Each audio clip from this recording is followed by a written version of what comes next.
তারপর তারা দুজন সেখানে অনেক খুনসুটি করে। এরপর আস্তে আস্তে করে শহরের দিকে রওনা হয়। স্বপ্ন কিভাবে কাজ করে সেটা দেখানোর জন্য তারা কয়েকজন মানুষের উপরে সেই বোতল থেকে স্বপ্ন ছেড়ে দেয়। তারপর ঘুমন্ত মানুষগুলো নানা ধরনের স্বপ্ন দেখতে থাকে। মেয়েটি এগুলো দেখে অনেক মজা পায়। এরপর তারা দুজন সেই গুহার দিকে রওনা হয়, কিন্তু পথের মধ্যে তারা সেই দৈত্যগুলোকে দেখতে পায়। তখনই বৃদ্ধ দৈত্যটি মেয়েটিকে জিজ্ঞেস করে, তোমার চাদর তো তোমার সাথেই রয়েছে তাই না? মেয়েটি বলে, ইস না, আমি সেটা ভুলে রেখে এসেছি। তখন দৈত্যটি বলে, সর্বনাশ হয়ে গেছে, আমি যদি এখন তোমাকে সেই গুহায় নিয়ে যাই ওরা এসে তোমাকে খেয়ে ফেলবে, সেজন্য এখন আমি তোমাকে তোমার এতিমখানায় রেখে আসবো। মেয়েটি তখন বলে, না, আমি তোমার সাথেই যাব। তখন দৈত্যটি বলে, দেখো মেয়ে, এখন তুমি যে জ্যাকেটটি পরে আছো এটা একটা ছেলের ছিল। সেই ছেলেটিও তোমার মতো আমার ওখানে গিয়েছিল, কিন্তু আমি ওকে জীবিত ফেরত দিতে পারিনি, তাই আমি চাই না তোমাকেও বাকি দৈত্যরা খেয়ে ফেলুক। এসব বলতে বলতে সে মেয়েটিকে সেই এতিমখানায় রেখে যায়। তখন মেয়েটি তার রুমে গিয়ে একা একা বলতে থাকে, তুমি নিশ্চয়ই আমার আশেপাশে রয়েছো, আর আমি এখন কি বলছি এগুলো তুমি শুনতে পাচ্ছ। এসব বলতে বলতে সে বেলকনির কাছে চলে আসে।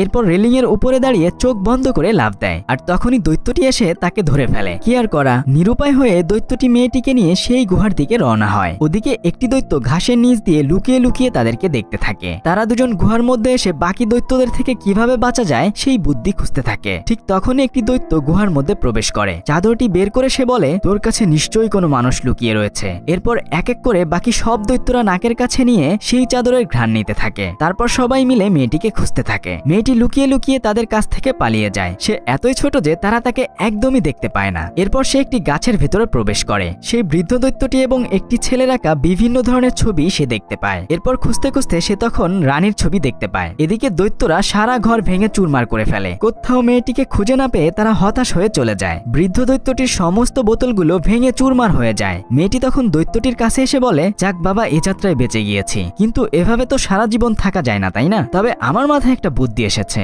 দৈত্যটি তখন জিজ্ঞেস করে, আমরা কি বা করতে পারি? ওরা অনেক শক্তিশালী। মেয়েটি তখন বলে, আমি একটা বুদ্ধি করেছি, তুমি কি কোনোভাবে রানীকে স্বপ্ন দেখাতে পারবে? দৈত্যটি তখন বলে, অবশ্যই পারবো। মেয়েটি তখন বুদ্ধি দেয়, তুমি খুব একটা ভয়ঙ্কর স্বপ্ন বানাও। তুমি রানীকে দেখাও যে এই ভয়ঙ্কর দৈত্যগুলো রাজ্যে প্রবেশ করে ছোট ছোট বাচ্চাদেরকে খেয়ে ফেলছে, আর স্বপ্নে আমাকেও অবশ্যই দেখাবে। এগুলো দেখে রানী চিন্তায় পড়ে যাবে। তারপর আমরা সত্যি সত্যি তার সাথে দেখা করে সবকিছু খুলে বলবো, আর এভাবেই ওই দৈত্যদের হাত থেকে রক্ষা পাবো। এসব বুদ্ধি করে তারা শহরের দিকে রওনা হয়। এদিকে রানী ঘুমিয়ে ঘুমিয়ে সেই ভয়ঙ্কর স্বপ্ন দেখতে থাকে। ঘুম থেকে উঠে সে সবকিছু একজন মেয়েকে বলতে থাকে। তখন সিকিউরিটি গার্ড এসে রানীকে বলে, ম্যাম, আপনি চিন্তা করবেন না, সবকিছু ঠিকঠাক আছে, আপনি দুঃস্বপ্ন দেখছেন। রানী তার স্বপ্নের কথাগুলো সেই মেয়েটিকে বলতে থাকে। কিন্তু কিছুক্ষণ পরে রানী জানালার কাছে কিছু একটা অনুভব করে। জানালা খুললেই স্বপ্নের সেই ছোট্ট মেয়েটিকে সে দেখতে পায়। তখন মেয়েটিকে জিজ্ঞেস করে, তোমাকে আমি স্বপ্ন দেখেছি, দৈত্যরা তোমাকে খেয়ে ফেলছে, কিন্তু তুমি এখানে কি করছো? তখন ছোট্ট মেয়েটি বলে, এই স্বপ্নটি আমরাই আপনাকে দেখিয়েছি, আর আমার সাথে